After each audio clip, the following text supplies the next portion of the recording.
There we go. All right. Welcome to COO Ask Me Anything Office Hours with Lauren Goldstein. I am joined today by another fellow fractional COO, Jeffrey Provost.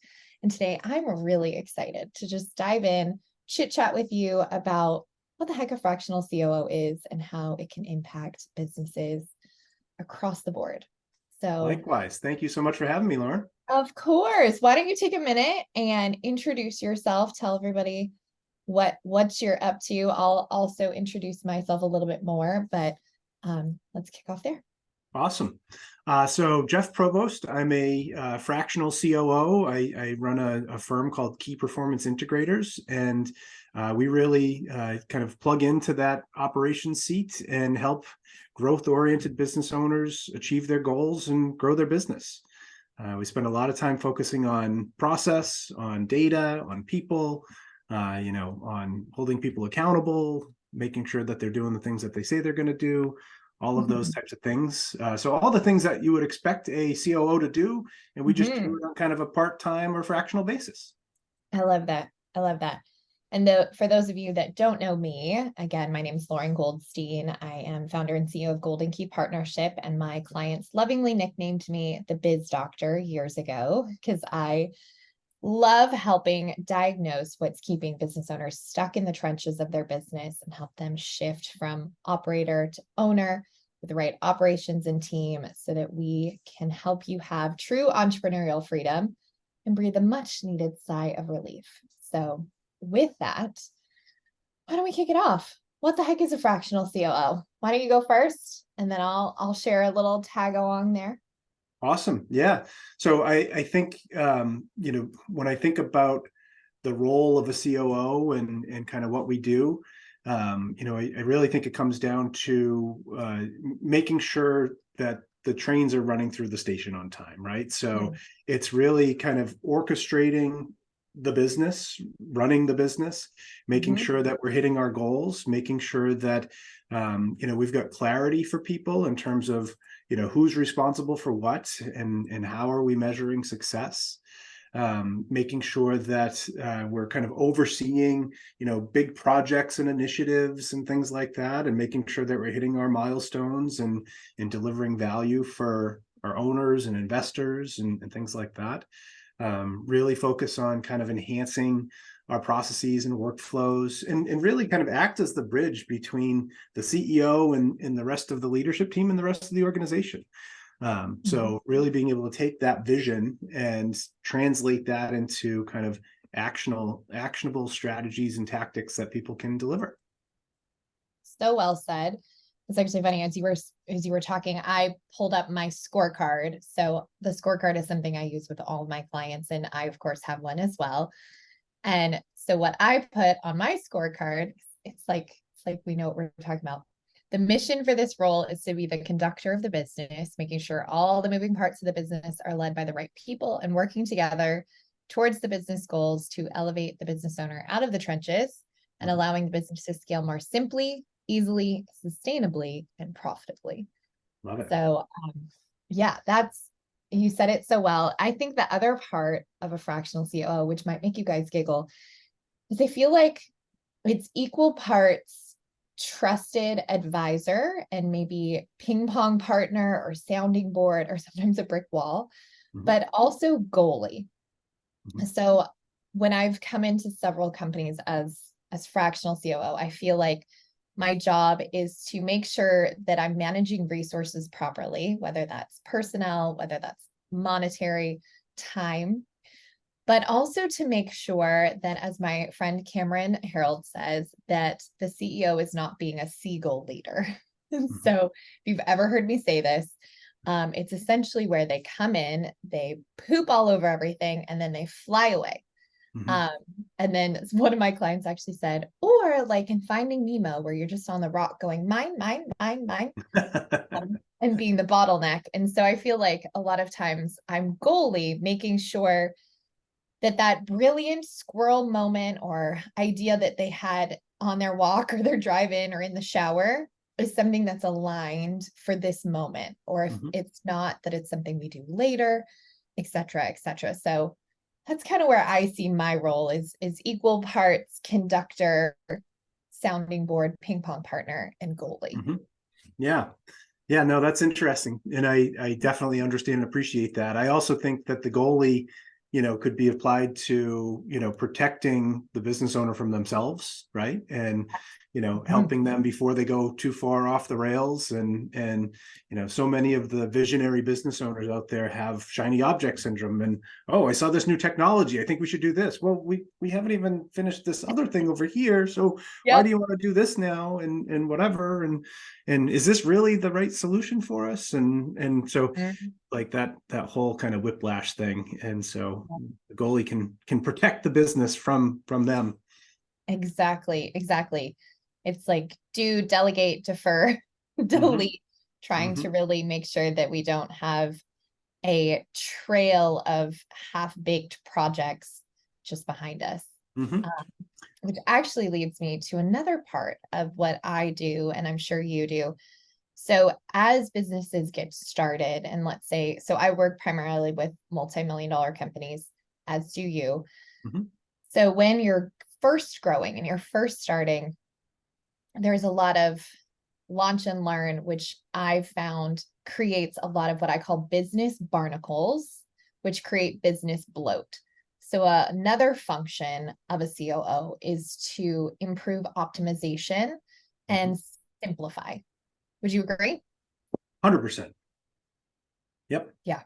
And it's everything from, and not only when you're starting, but even if you've been around for a while, right? And you've gone through all these ebbs and flows and iterations and transitions and leaders, and everyone has their own spin that they're trying to put on things. And then you end up with this blob of stuff and you're like, what is this? And so, you get to, as a fractional, you get to come in with a fresh perspective and kind of just point out things that are so obvious to us, right? But like when you're Yeah. in the weeds every day and you just can't seem to get out, you don't see it, right? And so, Mhm.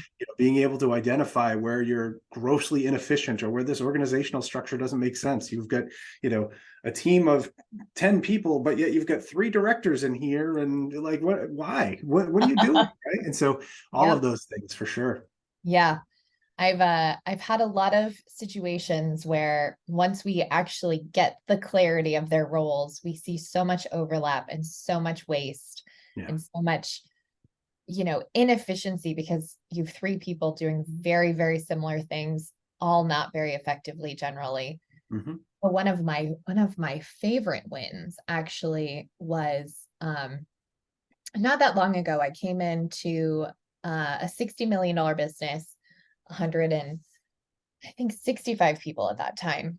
And one of the things that I do when I first come in is a diagnostic. So I'm getting to know the business, I'm looking at the people, the processes, the profitability, etc.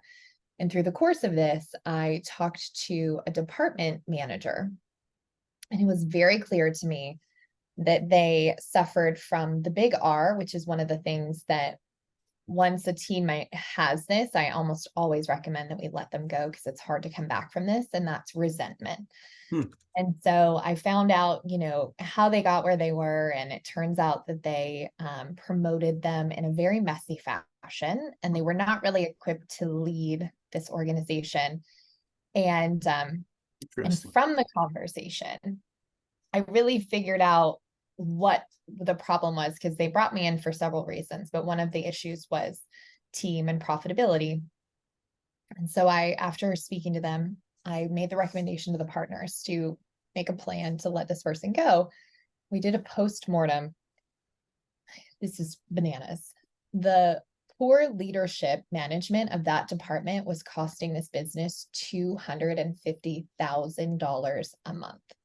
A That's month. how much Oh, they were bleeding out. So in the wow. 8 months that this person had been promoted, they had a $2 million loss Wow. that probably would have been seen sooner had they not been such a big company. But the other departments were performing so well on the balance sheet that it was covering this up. Mm-hmm. But that's the power, to your point, the reason I bring this up is when you have an unbiased third party like us come in, then Mm-hmm. we're not emotionally attached to it. And Yep.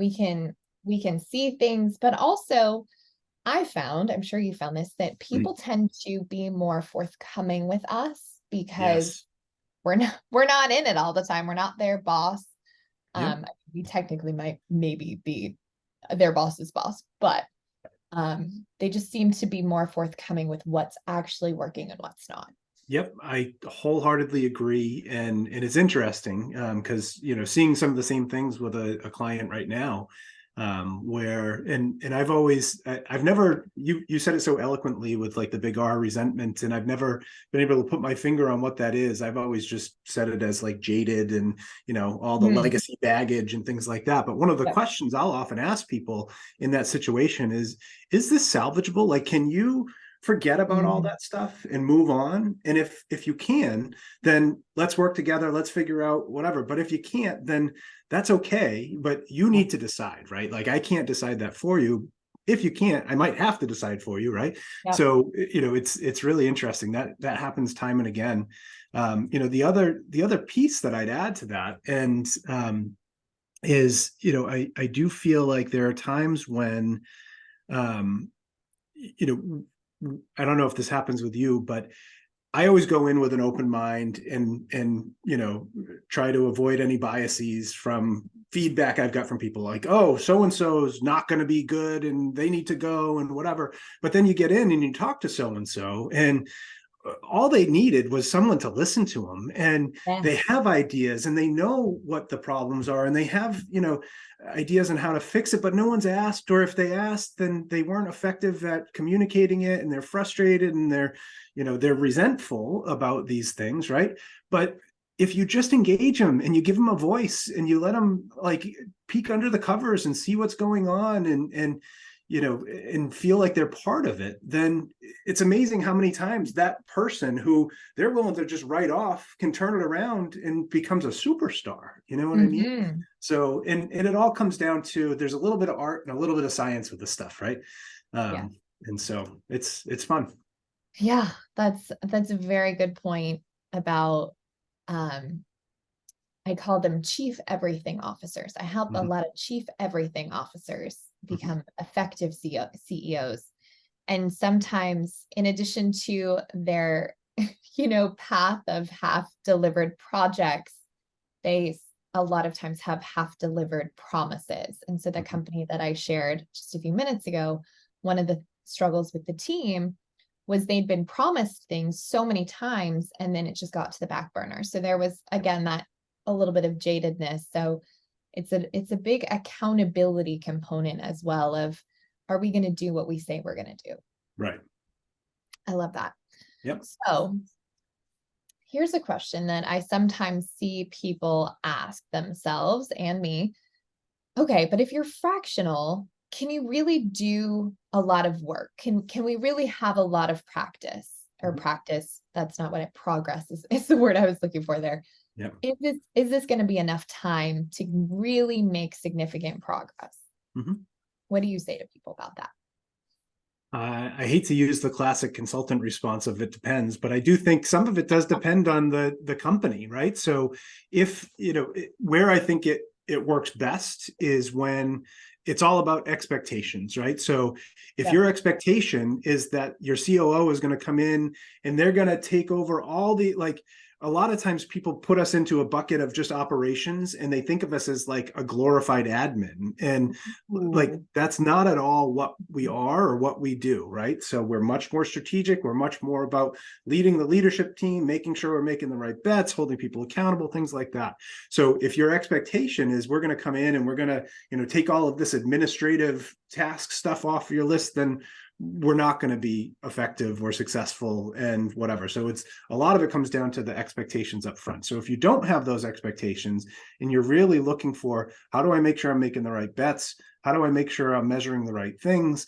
How do I make sure I've got the right people? How do I make sure that I'm holding those people accountable and doing that consistently? Then it can work.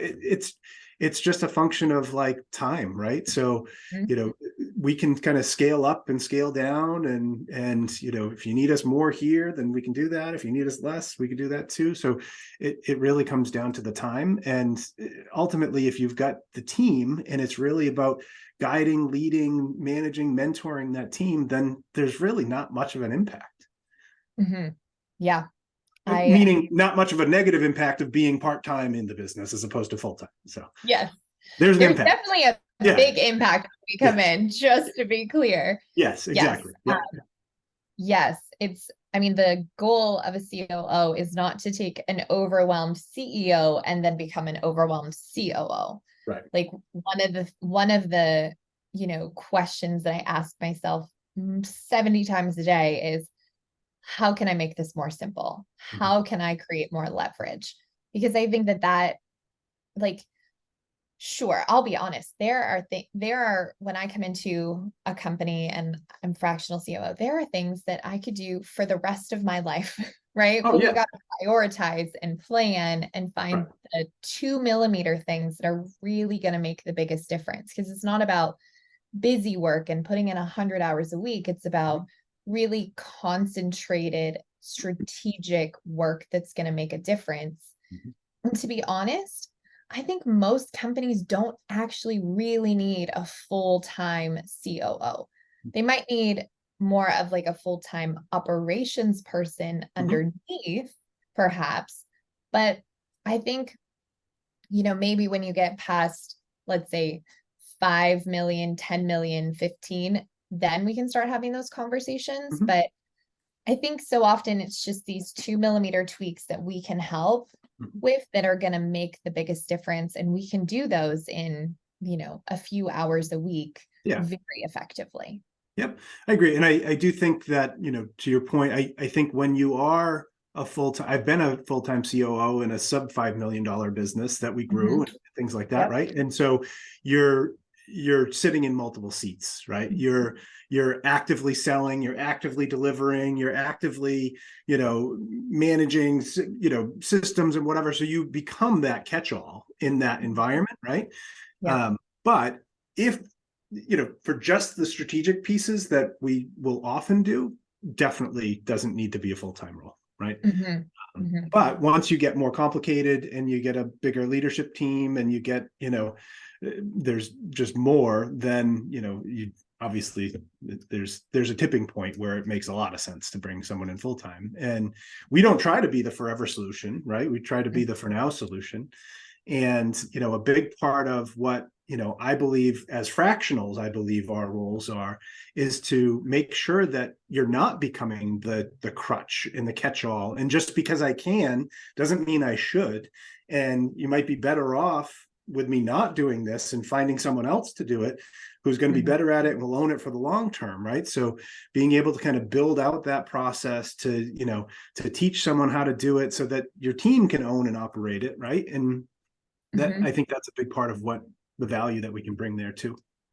Yes, definitely teaching you how to fish is a big part of it. And I want to talk a little bit about the benefits of having a fractional COO. So we've talked about an unbiased third party strategy. I think the other less tangible things are, feeling like you have a partner. You're feeling less overwhelmed. You've somebody that, if you take a vacation, can very easily make sure that the trains are running on time when you're out. And I think perhaps the biggest transformation I see when I come in as fractional COO is really helping take all the minutia and management overwhelm that's been building up and simplifying it and just making it very sustainable, very scalable, and taking out all of the distractions and fires that pop up and really getting everyone focused so that you can have that true entrepreneurial freedom. Maybe you want to exit your business. Maybe you don't. Maybe you just want to do more of the things you love. That's what, in my opinion, we can help you do. Absolutely.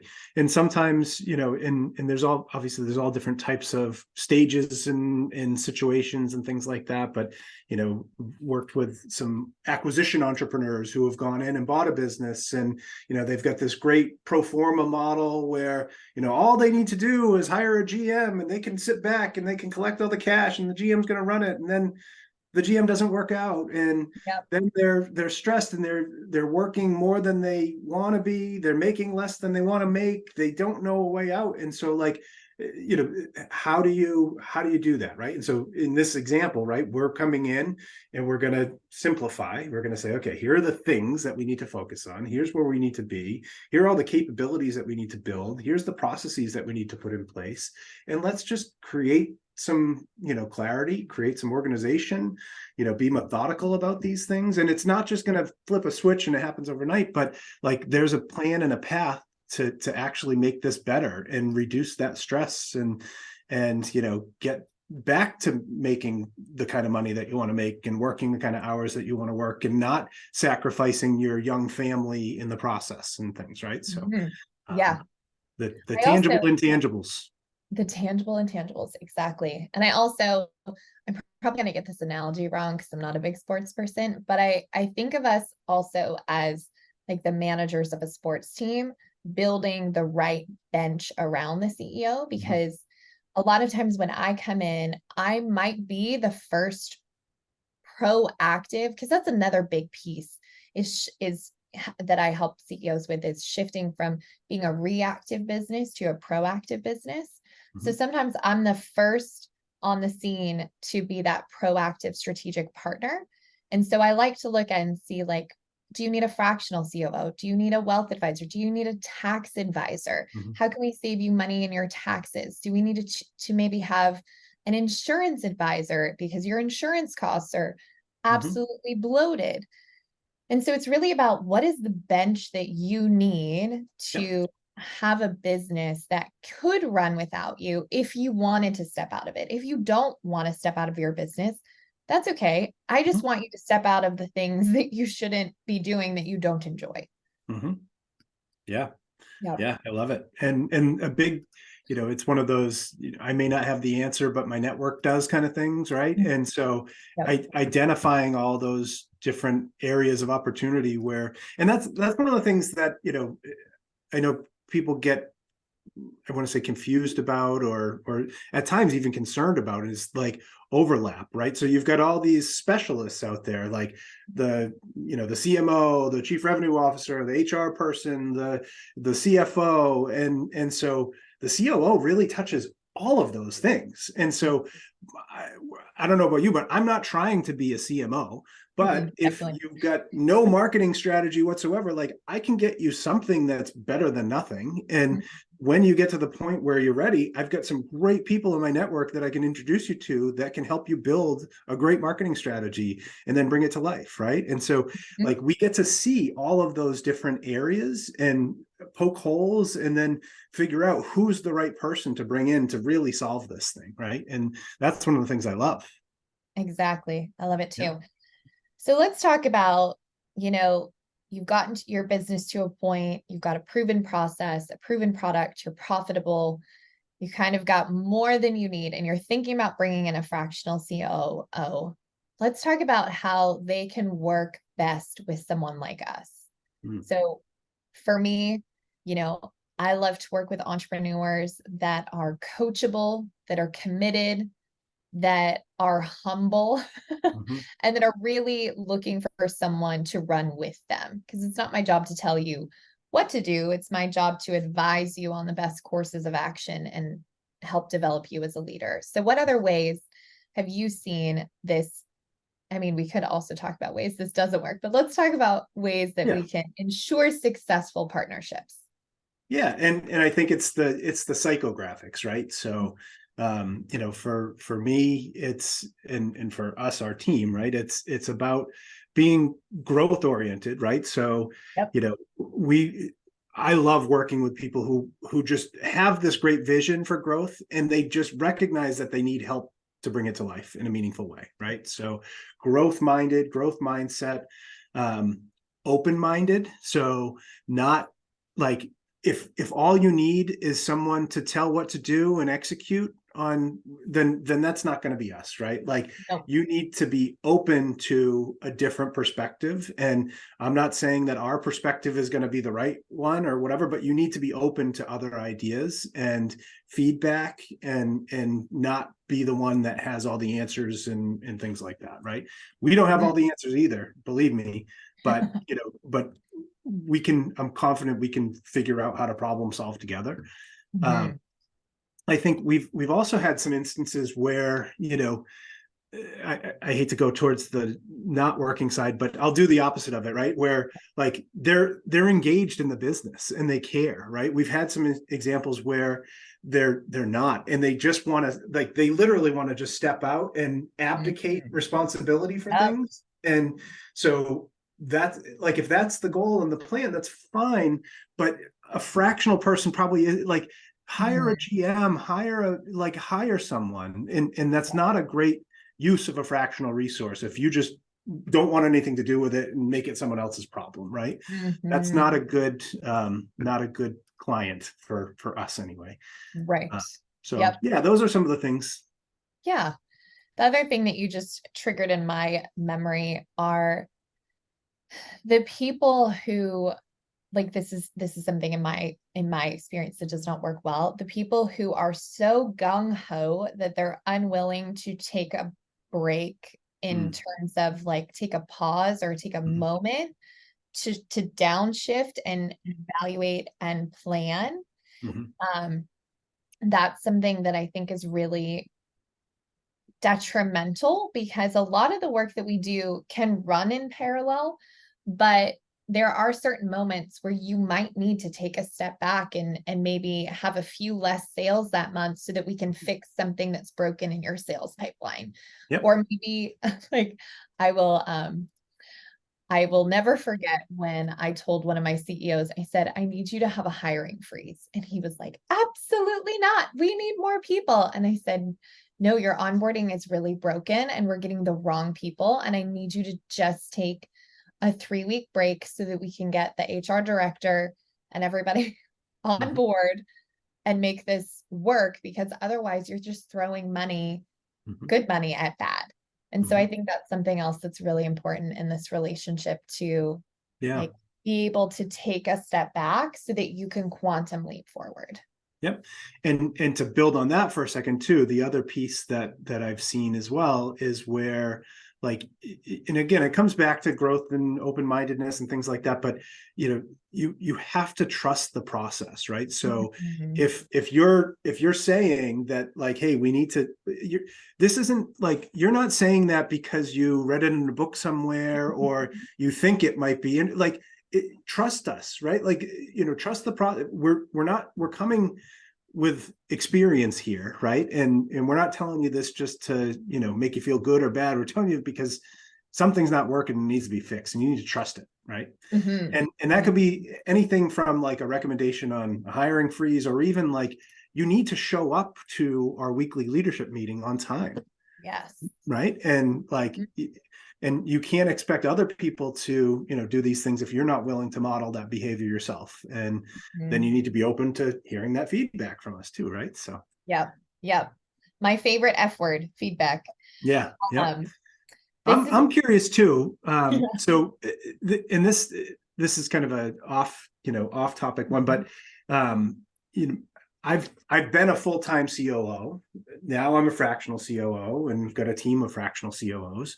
And one of the things that I find different between the two is, as a full-time COO, it's all the job is the same, right? Like, you need to do all the things that we talked about, but you're also, your protection, your like protection mechanism kicks in the sense of like, you're my boss. This is my job. This is how I feed my family. This is how I make my livelihood. So there's a limit to how much I might be willing to push as an employee. Even if I'm a partner or whatever, there still might be a limit in terms of how much I'm willing and able to push on things. But Yeah. as a fractional, and this sounds horrible and it's not the way it's meant to sound, but I don't care. Like, you're not paying me to come in and tell you everything's great and all your ideas are wonderful. You're paying me to fix this thing, right? And so Yeah. I'm much more comfortable giving the bad news and the tough feedback and the criticism than I was as an employee. And Yeah. I'm just curious if you kind of had that experience too. I've definitely had that experience. And actually I'm giggling to myself because in one of the companies I came in at, um, there were so many business barnacles that we had to do a lot of change management with the leadership, with the hiring, with accountabilities, clarity. Like, it was pretty much a business makeover. And at one point, the CEO said to me, he goes, "I think I'm going to change your name to Chief Feather Ruffler." I said, "Oh boy, Love whose it. feathers did I ruffle today?" Because I think, there's this complacency sometimes that happens in a business where it's doing well, it could do better, but the thought of like, what's it going to take to get to the next level? And then somebody coming in and saying, "You said you're committed to the next level, I'm going to help you," is going to be uncomfortable, sometimes ruffles some feathers of people that could, shall I say, hide in the mediocrity Yeah. of what was happening before. So I absolutely hear that. And yes, who knows, maybe I'll change my LinkedIn title to Chief Feather Ruffler again one day. I love it. Um, so I want to make sure that we do get some time for the guests to ask questions, and we can hot seat some business problems with our COO hats. But is there anything else that you think we should say or cover real quick before we shift gears to Q&A? I think one of the things I know we had talked about before is like, when is a business ready for a fractional COO, right? Mhm. And I do think that I'm curious to get your take on that. Mm, yes. So when I think a business needs a fractional COO, when a couple of things have happened. One, they've inadvertently hired a lot of worker bees, and they don't have that middle management of players who are able to run autonomously and proactively. I think that that's a very helpful time for a fractional COO to come in to build out the middle layer that will eventually elevate the business owner out of the trenches. Personally, I think, yes, you can come in sub 5 million, but I feel like 5 million seems to be a pretty good indicator that you've got enough flow through the operations and team and business that you need that conductor and orchestra. Mhm. You can definitely bring someone in sooner, especially in a fractional component. Like, I've been fractional in a $3.5 million business, Mhm. but where I have the most fun, and I, of course, made an impact in that business, but where I feel like I have the most fun and the bigger impact is where there's more stuff to diagnose, to Mhm. tweak, to prioritize, and there's more people to run with. Like, Mhm. I think that that's one of the keys. If you have a really lean team, you probably don't need a fractional COO for a team of, 10 or less, because there's just not a lot to manage and strategize when you have such a little team, I And think. you need How more about you? doers in that instance, right? Yeah, And so, exactly. and it's funny because we actually, we tend to start at 1 million, and Mm, so, and had some great success in with companies in that size range, but it's much more. I always say it's easier to critique than to create, right? So I can mhm. go in and you've created something, I can critique it, I can poke holes and I can make it better, right? It's difficult to create something. Um, Mhm. but yet, like in these smaller businesses, they need so much created, right? They don't have job descriptions, they don't have comp plans, they don't have clarity in terms of like who does what. They don't know how to have a Yep. productive one-on-one and performance review and all these things. So like the ability to be able to kind of create those things in that instance, and it's not like we're it's not new and novel. It's like taking these tools and templates and best practices and putting it in place. I've found that incredibly rewarding and gratifying, and it makes such a huge difference. Now, the challenge is when you're in that sub 5, it's a lot more difficult to pay for it, right? And as a percentage of revenue and things like that, what it costs is going to be hard to swallow for some people, right? Yeah, But definitely. they also need it. So. Yep. Yeah. And to the cost benefit equation, fractional COOs are a fraction of the price of a COO. So they do tend to be more budget friendly.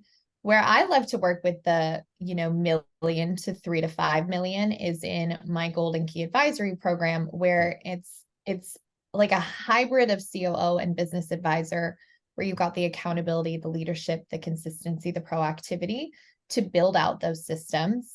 Because I like making sure that they have the right foundation to build on, because otherwise, you're building on shifting sands. But at the same time, to your point from several minutes ago, we're not just a glorified admin or ops person. So, I can, like, one of the biggest benefits of a COO is we can go from high level to dropping into the weeds. If there's a fire, like, we will be the chief of the fire department to make sure it gets put out. But then we're going to go straight back up to the high level big picture. So you don't want a COO that's just doing all the doing, because you could hire somebody to be a doer for a fraction. Absolutely. Yeah, exactly. Yep. Yeah. I love that. Perfect. All right. What do we think? Anything else? Do we feel complete with how we've explained fractional? I feel complete. I feel complete too. I am going to share a resource though. So this is a great book. It's called The Second in Command by my friend Cameron Harold. As a COO, I read it and I just nodded along the whole time.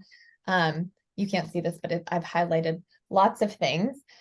It's a book I personally send to my clients when they sign up, because it gives you a really good nether view and a much more detailed view on the role of COO from a true COO. So it's not about fractional COOs. It's about hiring a COO. And so I think it's a very valuable resource to help you understand more about what a impactful role this is, as you grow and scale your business. So I highly recommend that. I'm also going to, with this video, I'm going to give you a copy of my fractional COO scorecard so you guys can see what that is, as well as I made a very funny, it's called, what did I actually name it? It's called Working with Lauren, an unauthorized guide. And essentially it's the guide that I give to all of my clients about how to best work with me as a fractional COO. So it'll give you guys a good giggle. But yeah, thanks for joining. Now I'm going to shift gears and see if you guys have any questions. I know a couple people had to drop off, but, let's see. Trent, welcome. Do you have any questions, comments, concerns, anecdotes that we can help you with? You're on mute. And I feel like I'm 100 years old talking on mute. My favorite one in every crowd. One in every crowd, right? I hate that it's me. I hate it. That's okay.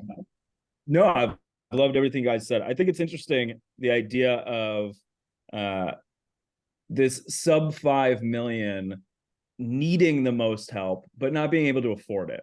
And they're kind of, I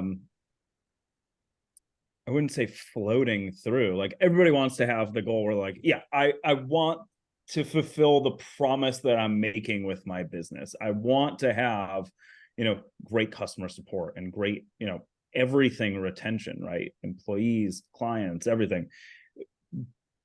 But they can't afford the fix. Yeah. And I wonder, with both of you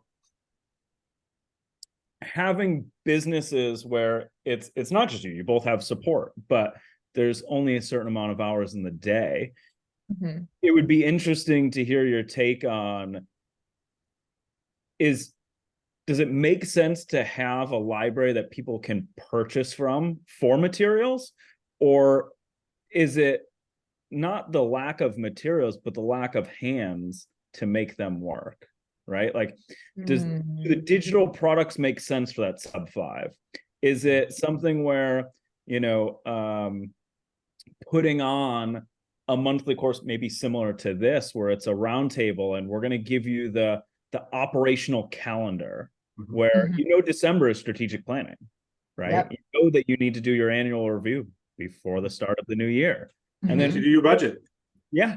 And then what does January look like? Is there a thematic approach to months that you see within operations that you could almost guide a larger group with assets, with these materials?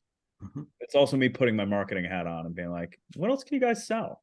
I love that. In case you guys didn't know, this is Trent. He is a fabulous fractional CMO. So I love that question. I have thoughts. You want to go first, Jeff? No, go ahead. Take it away.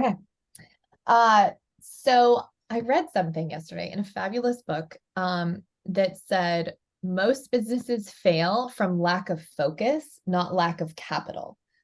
And so when you're in that sub 5, I think so often I see people who don't have that fully fleshed out, proven process product. They're profitable, but they're still more of a flashlight than a laser.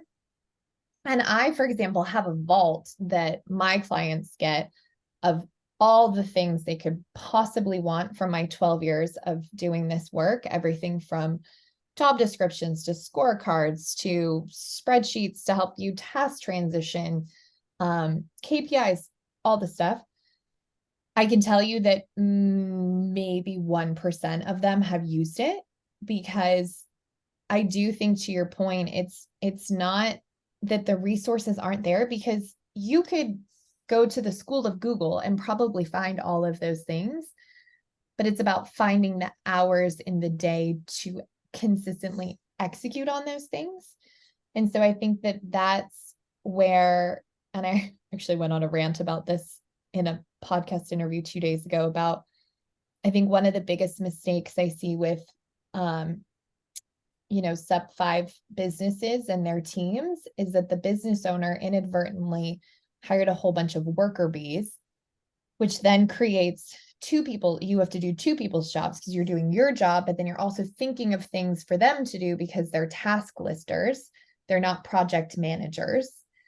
And so that creates a time constraint, as a worker bee as an expense, both in time and money, versus a player creates profitability and creates time. And so I think it's not a lack of knowledge. It's a lack of understanding how to be proactive and create the right leverage. And so I think it could be a great idea to do some sort of, educational series on how to make that shift, because it's a mindset shift going from a reactive, we've got a million fires, to a proactive, okay, this might be smoldering over here, but it's not actually on fire. So let's keep focused over here, and then we can put this out later. So that's my 2 cents.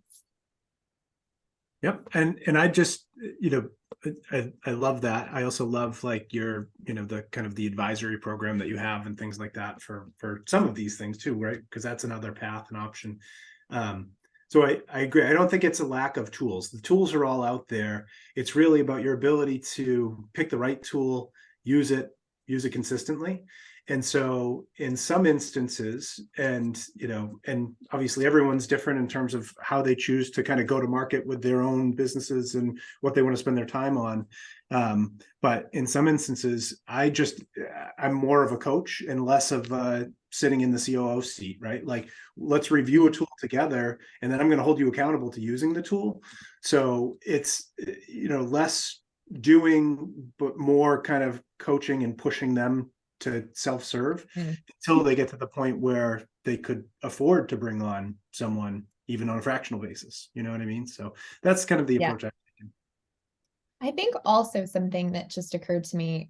So I laugh every time I think about this. So I have a business coach. I think every business owner should have a coach. And she told me one time, when I was feeling very wobbly in my services because I've been doing this for so long. And so I was like, maybe we need to shake it up, right? Because bored business owners burn down businesses, right? And she said, you're going on a diet. And I was like, what? And she goes, yep, I need you to stop looking at other people's businesses and we're just going to focus. And I think sometimes that's the biggest problem that we solve is like helping you put on blinders so that you're not looking at all the options. Because I think that that's also another issue, to your point, of where there's so many ways of doing stuff that you just kind of are like, oh, maybe this is better. Oh, maybe this is better. It's kind of like online dating. You're swiping and then you're like, well, I don't know, maybe the next person's going to be better. So I can't believe I just made a dating analogy with COOs, but here's a new day. You heard it here first. You heard it here first. Stop swiping. Stay focused. Be committed relationship. But that's the thing, and that's where, like, you know, we're all running our own businesses, right? It's hard to stay focused. And so, like, you know, and again, how can you be a good, you know, advisor, partner, COO, like, if you haven't run a business before, and like you can't empathize with someone and what they're going through and understanding like shiny object syndrome. And it's, you know, I do this all the time with my own business where, like, you know, I make sure that my clients don't do it, but I make the same mistakes that they do. And I get, you know, I'm chasing things. And then even Trent's like, hey, stop doing that. Let's just see this thing through. Right. So, yep. Cobbler's kids shoes moment, which actually, maybe we should have talked about this in the first part. We'll talk about it now. I'm seeing an interesting trend where freelancers or OBMs are now calling themselves fractional COOs, which irks me a lot. So what's your thought on that? What's OBM? Online business manager. Okay. I think it's almost, I don't know. I don't have an OBM, so I don't know. I think it's, you know, I think it's one of those things. It happens everywhere, right? Like I've met with some fractional CMOs who just recently graduated from college and have no real world experience. You know what I mean? So like some of it comes down to like, oh, well, you know, I can get this person over here for, you know, they're only going to charge me $25 an hour. Okay, good luck, right? Like, I do think it's going to be like, you're going to get what you pay for with some of these folks, right? Yep. Yeah. I think that the line of demarcation we did touch on of like, we're not just a very expensive admin. Like if you're looking for somebody to do the doing, that's not us. Yes, we can do some of it. And, you know, we muck it in with the best of them. But like, if you want that high level strategic oversight, proactivity, then call us. But if you just need somebody to help you build a funnel or figure out how to set up a CRM, there are way better ways to do that. Yep. So the interesting thing that I think about for fractionals, and it doesn't, not necessarily just a COO, but any fractional really, is like, you know, what could you do? So trying to work within a constrained budget, right? What can you do that's valuable, but then can you bring additional resources to the table that can do some of those things that aren't a senior executive, right? So like, and Trent, I think you've had this, right? Where you've got the strategic piece covered, but then their team comes in and they actually build things out in your tools and they put processes in place or whatever. So like, that's where I feel like in that sub 5, I feel like creative solutions around that and being able to bring in resources at a less strategic level to just execute on things and drive change and put, you know, build out dashboards and reports and OKRs and, you know, fixing, documenting processes, improving things like that type of stuff. Right. And if you're in the CFO capacity, then, you know, we're going to bring in the bookkeeper and we're going to do, you know, this, and CMO, you might, you know, be doing their social media and their email marketing for them or whatever, right? So I think there's, you know, creative solutions to be able to still add value to those folks, just in a slightly different capacity. And at least we're overseeing that and not them, where they don't even know what to ask them to do, right? Yep. Absolutely. Lauren, did you see Katarina's post from Fractional United on this a couple days ago? I don't think I did. So Fractional United is a Slack community for the various fractionals, like fractional COOs, CMOs, CFOs, Mhm. CHROs. And she said that, it's an open group, so anyone can join. And she said that she's seeing a lot of people put the fractional C-suite at their title, and she's going through the LinkedIn on what they did before. And she was like, you're like 2 years out of college. You couldn't go assume this position at a regular job. Like, you're not at a CMO level. Don't call yourself a fractional CMO. You're a marketing consultant. Like, Yes. different roles and responsibilities that you just haven't had experience with. And like Jeff said previously, he was a COO before he became a fractional COO. He did the job before he pared it down to, the key things and built a business around that specific role. So I do think it's interesting. I'm seeing a lot of that in the space as well, where I'm like, how long have you been in marketing? 2 years? What were you doing before? A blogger? You're calling yourself a fractional CMO now? Like, I think that we're missing the point. We're missing the point. Yeah. It's kind of like, I don't know, now everyone's a coach. And so I guess my advice is, if you're watching this, just do your due diligence. You have two fractional CEOs, very qualified, but we approach things a little bit differently. We have different personalities. You got to find the one that's going to work for you, because the COO is kind of, oh gosh, I'm going to make another dating analogy, but like the CEO and the COO, it's kind of like you're getting married, because you want to have that trusted relationship and advisor, and there's so much that you do together that you want to make sure that you make the right choice with whoever you're gonna be having as your second in command for however long they're with you. Yeah. Agreed. Great. All right. Well, we've got a couple minutes. Any last comments, questions, concerns? Jeff, I'm gonna also put your information so people can reach out to you. Awesome. Appreciate that. Trent, I'll drop your information as well. If you need a fractional CMO, he's the boss. Any other comments, questions, concerns, fun anecdotes, things you want to make sure we share before we hop off? Trent, any burning problems that we could give you a perspective on? Yeah. Oh, it's interesting. I was just thinking about like what I would ask when I join. I was like, do I have anything pressing? I think something that's interesting, and it goes back to what you were saying around like hiring role players opposed to trying to like push things off of your plate, and knowing what the difference is and how to hire for those effectively. I think similar to the way that we just talked about fractionals, it's like talking bigger than you are, right? So what I've found in hiring lately is that a lot of people want to apply for the management level job of this role that it is, and they don't have experience for it. And I don't know if it's necessarily anything that you can help. It's more of like an anecdote that I'm seeing in the space, and know that you guys help with onboarding and making sure that there's reviews over time and everything like that. But one thing I'm seeing in the space is people shooting for the moon when it comes to jobs and the role that they want and the actual things that they've done in the past. So I don't know if other people, if you're both seeing this in the space as you hire for things for your companies, but I think there's some generational things there for sure. And, in one of in my Vistage meeting yesterday, one of my other colleagues in there was saying, just recently hired a director. He's running an accounting business, and hired a director, and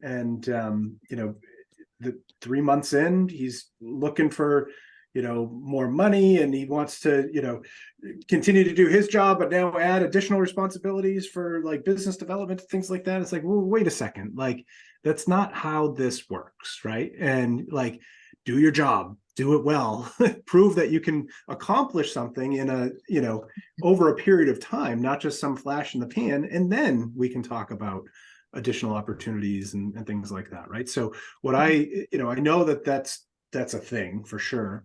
I think the way that I typically try to handle that is, one, just being brutally honest with people about the way things need to work, and, not dancing around it, right? Like, it's not going to happen right now, but like, why don't we tell me more? Why do you want to do this thing? What is it about it? And is there an opportunity to maybe add in some type of a stretch project or something like that they could take on that would give them some experience working towards that thing and prove that they can do it, and be able to add some value as you're building towards it, right? Now, the thing with that is you also have to be careful that it doesn't get translated as, well, if I take on this project and I'm successful, now I should earn that role and the money and whatever. So it's always a delicate balance with those things. Mm-hmm. I have two thoughts. The first is one of my absolute favorite questions to ask, and I actually won't promote anyone unless they answer yes to all three of these questions, is, do you know what you need to do to be successful in this role? Yes or no. Do you know what someone else needs to do to be successful in this role? Yes or no. Do you feel comfortable telling somebody else what to do to be successful in this role? If they answer no to any of those, I won't promote them, at least not in that moment. So that's number one, is really understanding, are they wanting this elevated role because they want the money, the clout, the etc., or do they actually have the skills to put their money where their mouth is? The second one is, I don't know if this is the case, Jeff, with the business owner you were talking about, but when I see scope creep in a role, it generally is a feedback for me that I was not clear enough about the expectations of the role. So maybe they don't have a clear enough scorecard or job description. Maybe they're not even using a scorecard. And so there was ambiguity. And the other part of scope creep in a role sometimes comes when they feel like they're not actually being successful in their role. And so they're trying different things to prove their value. And so that to me also tells me that there's some sort of cognitive disconnect between what their success to them means and what success in the role to me means. And then there's a different part of, if I have scope creep, then sometimes I wonder if it's just because they need a creative outlet. And so then in a couple of companies that I've been in, they've taken a page out of Google's book, and one Friday a month, they get to work on whatever the heck they want to. That's how, like, Google Calendar, Gmail, like a whole bunch of Google Suite came to be. 10% time or whatever it is. Yep. Exactly. To just let them go be creative. But I think with the job market the way that it is, it's even more important to have a really good hiring process. And for me, because everything I do is strategic, every step of our hiring process is a leveraged moment of, I hate to use this word, but I'm going to use the word, testing the applicant. And I'm not testing them to like a sink or swim, but I'm testing certain parts of their personality to see how they're going to, adjust to change, or how flexible they are, how coachable they are, or like things like that. And so I think the more thoughtful you can be with every step, the lower chance you're going to have a bad hire, and the much higher chance you're going to have a very successful employee for the long run. Love it. Cool. And just building on that real quick too. So homework assignments, I strive whenever possible to make sure that we're giving homework assignments for different positions, and it doesn't matter what the position is. And I always give some problem that's related to the job. I'll often, depending on the role, might give them a bunch of data and see how they do this thing, whatever. And then I don't give them any specific guidance in terms of how they should present their assignment. So I want to see, how creative are they? Are they just going to talk about it? Are they going to send me an email? Are they going to put together a PowerPoint presentation? What is it? So I give them some creative liberty to figure out the best way that they feel they should be conveying this information. And it's very telling when you do those things, because now you can actually forget, it's show me, don't tell me, right? Show me that you can do this thing. Here's a representative sample of what a typical day or problem or whatever might be. Show me that you could do it. Don't just tell me you can do it. And that's really, really impactful. Absolutely. I love that. All right, we are at time. I think we could talk about this for ages, but before I wrap up, Jeff, why don't you tell anyone who's watching that wants to connect with you more, how to best connect with you? I'll share how to best connect with me, and we'll send everybody on their way. Awesome. Love it. So you can find me on LinkedIn, Jeffrey Provost. You can visit our website. It's usekpi.com. And yeah, we've got lots of great resources out there and tools and templates and things like that. So would love to chat. Awesome. So the best place to get more of conversations like this is actually my podcast, The Biz Doctor, available on all platforms. I'm also on LinkedIn, Lauren Goldstein, or if you head over to goldenkeypartnership.com, we've got some great resources, including the scorecard. And as always, happy to have a free consultation if you want to just talk about biz ops and team and see how we can help. So thanks for joining, Jeff. Thanks for sharing all of your great fractional knowledge with the audience. I appreciate that. Trent, thanks for coming on. I know we had Antonio drop off, but this was really fun. It was. Thank you so much for having me. Really appreciate it. You're so welcome. You're so welcome.